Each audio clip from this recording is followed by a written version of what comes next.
Samedi 16 mai 2020 de la 5e semaine du temps pascal. Lecture de la messe, Actes chapitre 16, versets 1 à 10. Somme responsoriale 99, les versets 1, 2, 3, 5. L'évangile de Jean chapitre 15, versets 18 à 21.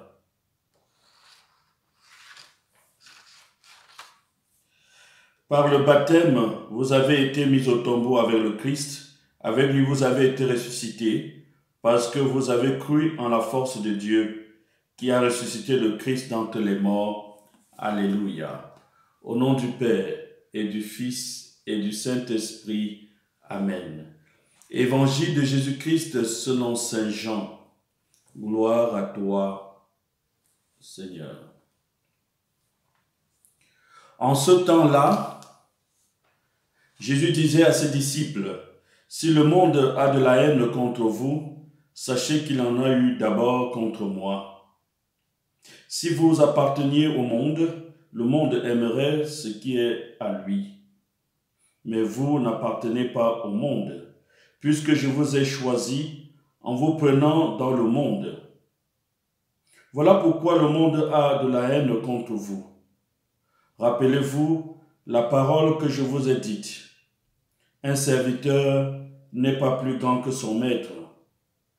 Si l'on m'a persécuté, on vous persécutera vous aussi. Si l'on a gardé ma parole, on gardera aussi la vôtre. Les gens vous traiteront ainsi à cause de mon nom, parce qu'ils ne connaissent pas celui qui m'a envoyé. Acclamons la parole de Dieu, louange à toi, Seigneur Jésus. Mes frères, mes sœurs, chers fidèles du Christ, hier, l'Évangile décrivait l'amour de Jésus pour les fidèles et l'amour des frères. Aujourd'hui, il montre la haine du monde à leur égard.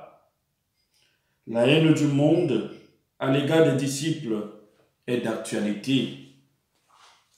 C'est le monde des gens dont leur seul intérêt c'est de l'argent, du succès, de la réputation, du pouvoir.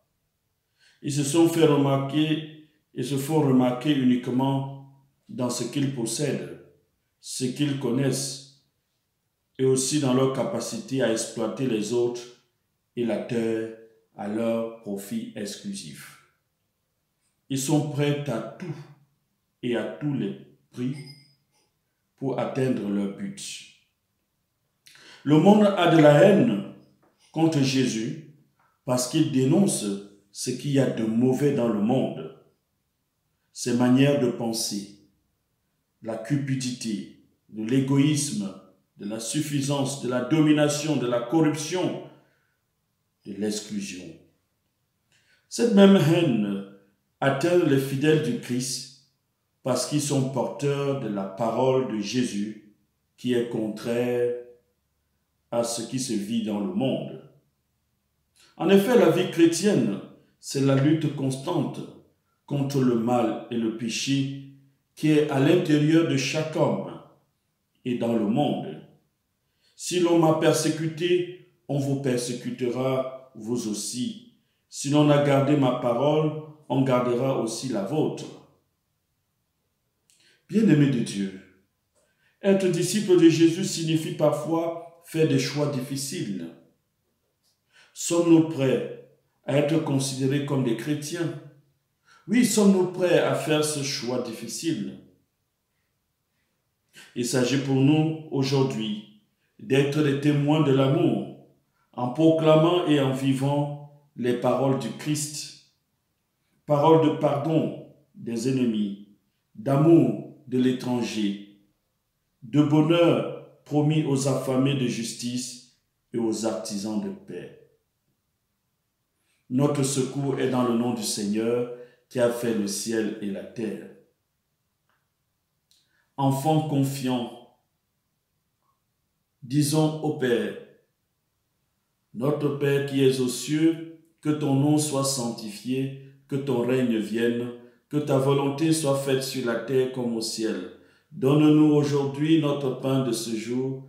Pardonne-nous nos offenses, comme nous pardonnons aussi à ceux qui nous ont offensés. Et ne nous laisse pas entrer en tentation, mais délivre-nous du mal. Car c'est à toi qu'appartiennent le règne, la puissance et la gloire pour les siècles des siècles. Amen. Prions. Dieu qui donne la vie éternelle aux hommes, en les faisant renaître par le baptême, nous te prions, dans le Christ que tu as justifié et rendu capable d'une existence immortelle, conduis-nous désormais par ta grâce jusqu'à la gloire qu'il possède en plénitude. Lui qui vit et règne avec toi et le Saint-Esprit, maintenant et pour les siècles des siècles. Amen. Mes frères et sœurs, chers fidèles du Christ, je vous souhaite une excellente journée avec Dieu notre Père. Qu'il nous prenne en grâce et qu'il nous bénisse, le Père, le Fils et le Saint-Esprit. Amen.